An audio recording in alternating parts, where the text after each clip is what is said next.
sen almam üstüme koy. Gayet şirin geldi dillerin dostum oy. Varıp yar ellere meyil verirsen oy. Hazır mısınız?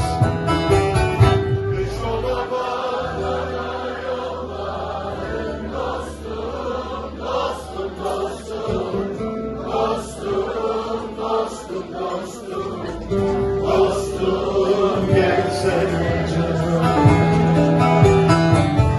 Kış ola bağlana yollarım dostum. Dostum, dostum. Dostum, dostum, dostum. Dostum gelsene canım.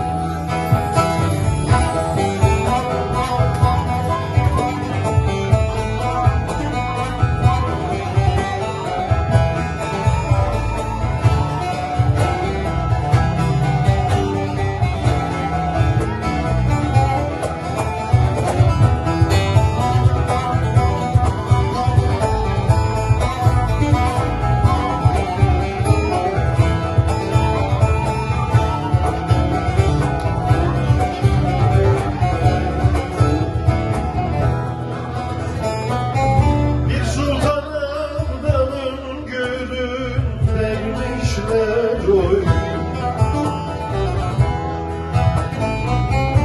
Şu şirin canıma nasıl kıymışlar oy.